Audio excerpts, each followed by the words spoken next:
రైతు కూలీ సంఘాల పోరాటం వల్ల కూలీ చేసేవాడికి కూలీ నిర్ధారించే కనీస వేతన చట్టాన్ని ఆనాడు ఎంతో మంది పోరాటం చేస్తే కాంగ్రెస్ పార్టీ కూలీలకు కూడా హక్కు కల్పించి కనీస వేతన చట్టాన్ని తీసుకొచ్చి దాన్ని అమలు చేయడానికి ఒక వ్యవస్థను ఏర్పాటు చేసి ఈరోజు కూలీ పనికి కూడా లెక్కగట్టి ఇవ్వాలి, శ్రమ దినాలకు శ్రమ గంటలకు కూడా మీరు వేతనాలు చెల్లించాలని చట్టాన్ని కాంగ్రెస్ పార్టీ తీసుకొచ్చింది.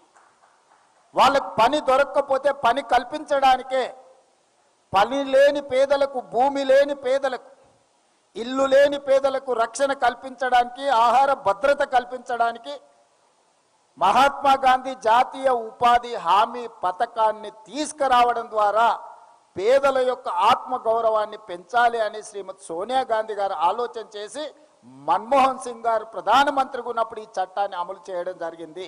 దానికి ప్రధానమైన స్ఫూర్తి ఆనాడు ఉమ్మడి ఆంధ్రప్రదేశ్ మెదక్ జిల్లాలో పునాది పడ్డది.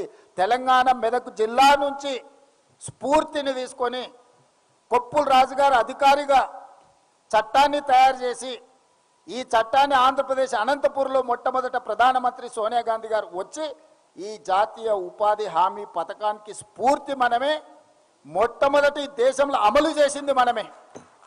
ప్రపంచానికే ఆదర్శంగా ఉన్న ఉపాధి హామీ చట్టము అమలు జరగడానికి తెలుగు రాష్ట్రాలే ప్రధాన కారణము.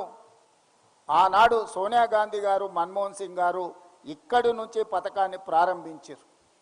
ఈరోజు ఉపాధి హామీ చట్టము అమలు జరిగితే గ్రామీణ ప్రాంతాలలో వలసలు ఆగిపోయినాయి, వెట్టి చాకిరి ఆగిపోయింది, ఆత్మగౌరవం పెరిగింది. పని దినాలకు, పని గంటలకు డిమాండ్ చేసి తీసుకునే పరిస్థితిలో కార్మికులు వచ్చిండ్రు, కూలీలు వచ్చిండ్రు.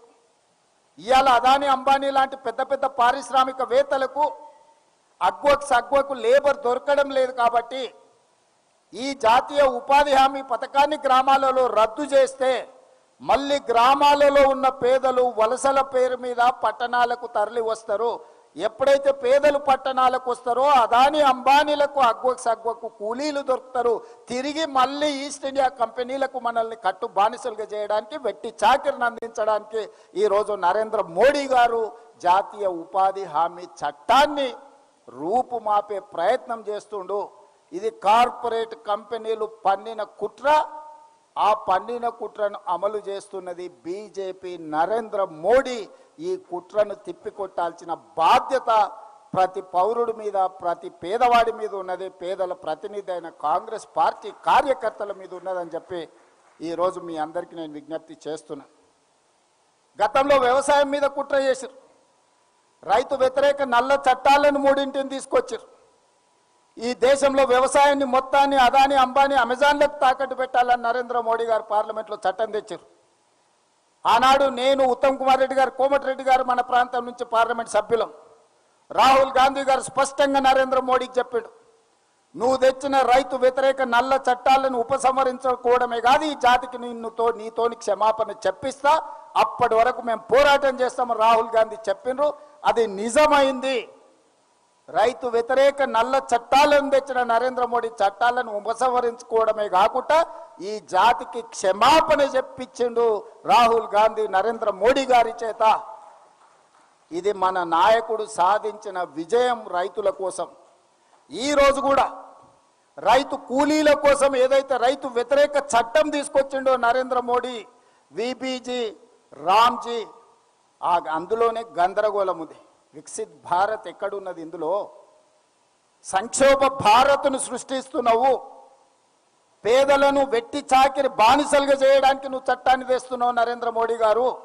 ఈరోజు మళ్ళీ ఏ తెలంగాణ రాష్ట్రం అయితే ఈ చట్టానికి స్ఫూర్తినిచ్చిందో, ఏ తెలుగు భాషల ప్రాంతంలో మొట్టమొదట అమలు జరిగిన మహాత్మా గాంధీ జాతీయ ఉపాధి హామీ చట్టం ఉందో పునరుద్ధరించే వరకు నీతోని కొట్లాడతాం. ఈ చట్టం పేదలకు వ్యతిరేకంగా తెచ్చినందుకు మళ్ళీ పేదలకు, ఈ జాతికి క్షమాపణ చెప్పే వరకు నరేంద్ర మోడీ గారిని వదిలే సమస్యనే లేదు. దీని మీద సంపూర్ణమైన కార్యాచరణ ఏఐసిసి నుంచి ఆదేశాలు అందుకొని మన అందరం కూడా క్షేత్రస్థాయిలో వెళ్ళి ప్రజలకు వివరించాలి. ఈ చట్టం ఏదో మార్పు కాదు. ఈ చట్టం మనల్ని తిరిగి కార్పొరేట్ కంపెనీలకు కట్టు బానిసలుగా మార్చడానికి తీసుకొచ్చిన చట్టం. ఈ చట్టాన్ని సంపూర్ణంగా తెలంగాణ శాసనసభ ఏకగ్రీవ తీర్మానం ద్వారా తిరస్కరించింది. శాసనసభలో మొదలైన తీర్మానం గ్రామ సభలకు వెళ్ళాలి. ప్రతి గ్రామ సభ పెట్టి ఈనాడు 12,702 మంది గ్రామ సర్పంచులు ఎవరైతే ఎన్నికైనరో 12,702 మంది గ్రామ సర్పంచులు గ్రామ సభలు పెట్టడం ద్వారా ఈ చట్టాన్ని తిరస్కరిస్తూ ఏకగ్రీవ తీర్మానాన్ని గ్రామ సభలలో ప్రవేశపెట్టాలి. జనవరి 20 తారీఖు నుంచి 30 తారీఖు లోపల ప్రతి గ్రామ పంచాయతీలో గ్రామ సభ నిర్వహించడం ద్వారా ఈ 10 రోజుల్లో ప్రతి గ్రామ సభలో కేంద్ర ప్రభుత్వం ప్రవేశపెట్టిన ఈ రైతు కూలీ వ్యతిరేక చట్టాన్ని, జాతీయ ఉపాధి హామీ పథక రూపురేఖల మార్పును వ్యతిరేకిస్తూ గ్రామ సభలలో తీర్మానం ప్రవేశపెట్టాలి. ఎగ్జాక్ట్గా ఏ తీర్మానం ప్రవేశపెట్టాలనో మొన్న శాసనసభలో సీతక్క గారు శాసనసభలో ప్రవేశపెట్టిన తీర్మానం యొక్క మ్యాటర్ని, ఆ వివరాలన్నిటిని కూడా గ్రామ సభలకు పంపాలి. ఇది గ్రామ సభల సర్పంచుల బాధ్యతనే కాదు, ప్రతి ఒక్క ప్రజాప్రతినిధి యొక్క బాధ్యత.